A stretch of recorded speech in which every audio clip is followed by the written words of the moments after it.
টেলিভিশনের জনপ্রিয় ধারাবাহিক মিঠাইয়ের মাধ্যমে ঘরে ঘরে পরিচিত মুখ হয়ে ওঠেন সৌমিত্রিষা কুণ্ডু। সেই সাফল্যের রেশ ধরে বড় পর্দায় দেবের বিপরীতে নায়িকা হিসেবে আত্মপ্রকাশ এবং পরে ওটিটি প্ল্যাটফর্মে কালরাত্রি সিরিজে প্রশংসিত অভিনয় তাকে পৌঁছে দেয় কেরিয়ারের নতুন উচ্চতায়। আপাতদৃষ্টিতে সবকিছু নিখুঁত মনে হলেও এই উজ্জ্বলতার আড়ালে জমে উঠেছিল এক গভীর অন্ধকার। শারীরিক অসুস্থতার সঙ্গে লড়াই করতে করতে ধীরে ধীরে মানসিক অবসাদ গ্রাস করেছিল নায়িকাকে। সম্প্রতি এক সাক্ষাৎকারে সেই কঠিন সময়ের কথা খোলাখুলি ভাব করে নিলেন তিনি। সৌমিত্রিষার কথায় তিনি কখনো মনোবিদের শরণাপন্ন হননি, তবে শারীরিক সমস্যাই তার মানসিক অবস্থাকে ভেঙে দিয়েছিল। দীর্ঘ সময় দাঁড়িয়ে থাকতে না পারা, বিছানা থেকে উঠলেই তীব্র কোমর ব্যথা, কিডনি স্টোনের মতো একাধিক জটিলতা তাকে কার্যত গৃহবন্দী করে রেখেছিল। বাইরে বেরোনো, সাজগোজ করা বা স্বাভাবিক সামাজিক জীবনযাপন সবকিছুই থমকে গিয়েছিল।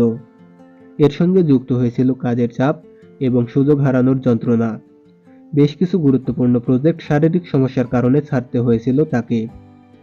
একটি ছবির প্রস্তাব ছিল যেখানে হার্নেস ব্যবহার করে অভিনয় করতে হতো, কিন্তু সেই সময় শরীর সায় দেয়নি।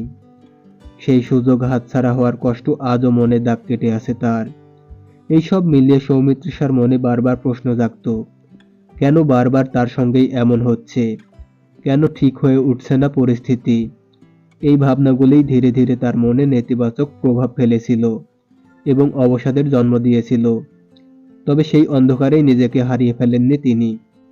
নিজের স্বভাবসিদ্ধ ইতিবাচক মানসিকতার জোরেই সৌমিত্রিষা ধীরে ধীরে ঘুরে দাঁড়ানোর পথ খুঁজে নেন। তিনি জানান, নেতিবাচকতা তাকে বেশিক্ষণ আটকে রাখতে পারে না। সেই সময় নিজেকে ব্যস্ত রাখতে এবং মন ভালো রাখার জন্য নতুন কিছু শেখার কথা ভাবেন তিনি। সেখান থেকেই আসে বেকিং শেখার সিদ্ধান্ত। খেতে ভালোবাসেন এবং রান্না করতে আগ্রহী। সৌমিত্রিষা চিকিৎসকদের পরামর্শ নিয়ে ধীরে ধীরে এই শখকে বাস্তবে রূপ দেন। বাড়ির গৃহসহায়িকার সাহায্য, একজনের ক্যামেরা ধরা আর নিজের ইচ্ছাশক্তি মিলিয়েই বেকিং হয়ে ওঠে তার মানসিক থেরাপি। নতুন কিছু তৈরি করার আনন্দ, নিজের কাজকে ক্যামেরাবন্দি করার উত্তেজনা এবং সৃজনশীলতার মধ্যে ডুবে থেকেই তিনি জয় করেন অবসাদকে। আজ সেই অভিজ্ঞতা ভাগ করে নিয়ে সৌমিত্রিষা প্রমাণ করলেন, কঠিন সময় এলেও নিজের ভিতরের শক্তিকেই ভরসা করে আবার আলোয় ফেরা সম্ভব। ভিডিওটি কেমন লাগলো কমেন্ট করে জানান। আর এই ধরনের আরও ভিডিও পেতে সাবস্ক্রাইব এসবি বিনোদন আপডেট। ধন্যবাদ।